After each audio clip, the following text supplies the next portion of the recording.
Hey everybody, welcome to another Buddy Reviews. Today we're going to check out a sling from Free State Outfitters. Picked this guy up because it's in Multicam Arid. Didn't know anything about the company. Kind of looked him up a little more deeper after I bought this and ordered it. I was like, who are these guys? Turns out it's one dude working out like his garage or his house or something, making fantastic products. And some of you out there are like, oh, why would you waste your time with that? I don't know. Some companies you all adore, like Faro Concepts, they started out the same way.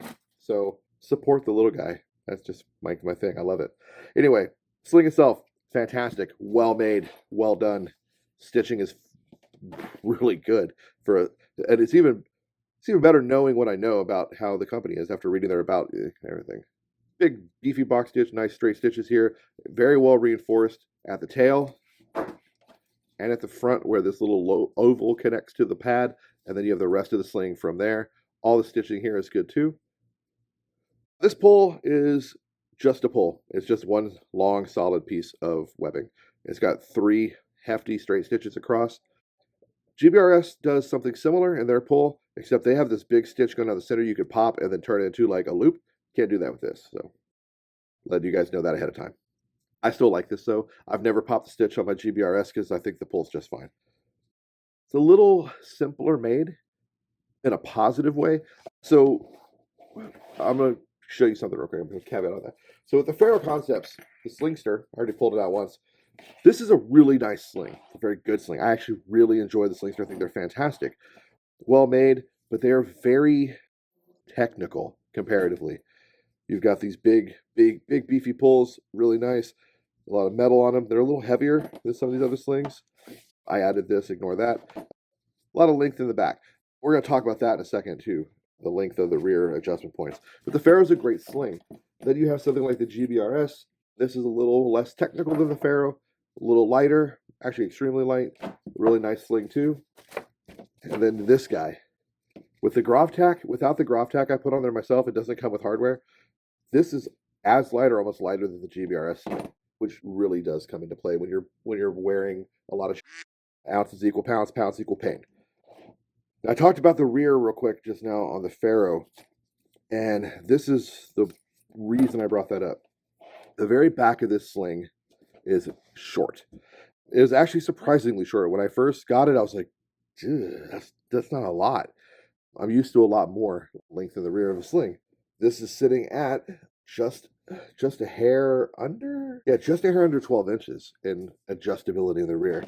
Paid all the way out in the front. Oh God, we're sitting at like 24 inches. Let me do that. I'm knock it off my table. I gotta clean this table up. It's crowded with stuff.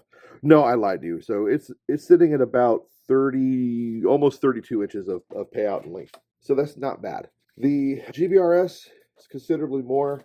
The rear is sitting at about, I would say this was like 20, yeah, like right about like 20, 21 inches almost. Paid all the way out, this thing is at like 42 inches or something. So that's a lot. And that is good, but bad. I mean, look at all this stuff I have to tape off in the front. I have to do the same in the rear. I got to tape it off when I adjust it. There's no elastic to contain it. Faro is, there's a reason for all this. I know I'm talking about the Free State, but still, this is just to illustrate a point. The Faro rear sitting about 20, yeah, right about 21 inches also. And then the front pays out to almost the same as the GBRS. Now the pad on the Faro is like 2 inches wide. It's a very wide pad. It's a cool pad, but it's a wide pad. Some people don't like the wide pads. The Krydex Repros of the Faro is even wider pad. The GBRS pad is a hair under 2 inches in width. And then let's look at it is softer than the Faro pad. It's got this tweave. It's nice. I like it. Let's look at the Free State though. So the Free State is a much smaller pad. And that's one of the first things I did notice when I got it. I was like, that pad's small. The Free State's pad is a little over an inch. It is closer to about 1.5 inches, and that is small in the best possible way. A bigger pad can get hung up on shit. A bigger pad can be annoying. It can start wearing on you. It can just shift weird. This smaller pad, to me, felt more comfortable, and it felt like it moved around on my body and even on my kit better.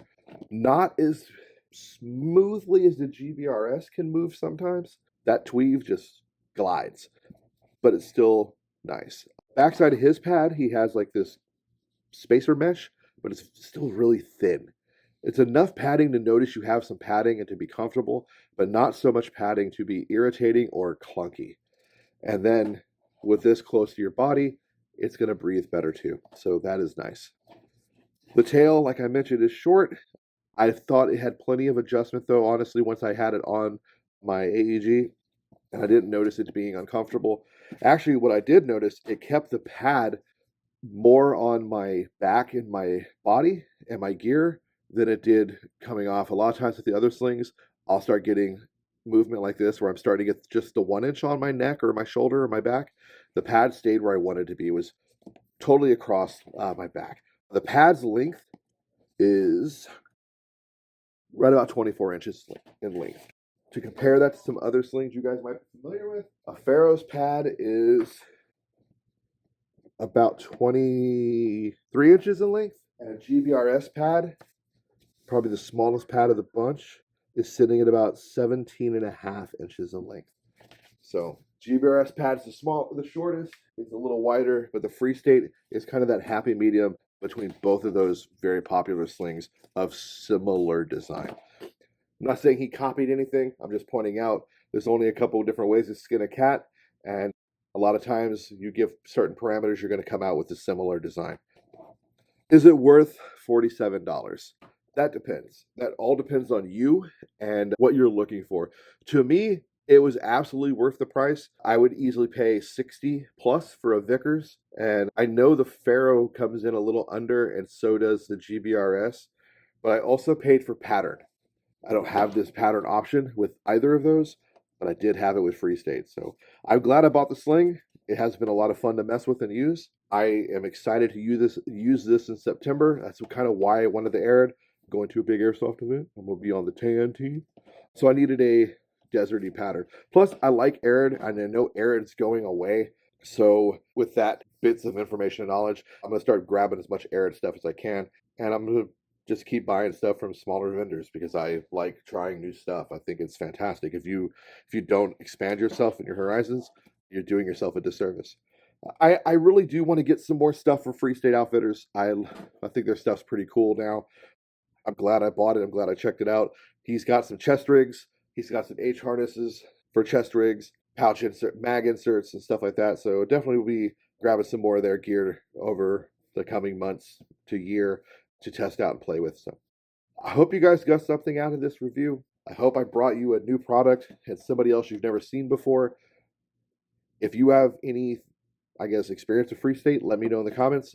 I would love to hear how you guys thought of their stuff or how you guys thought of dealing with them. I think they're fantastic. Anyway, that's all I got. Get out there, man. Play some airsoft. Be a bunch of nerds. Build some cool kits. LARP smarter, not harder. I'll see you on the field. Peace.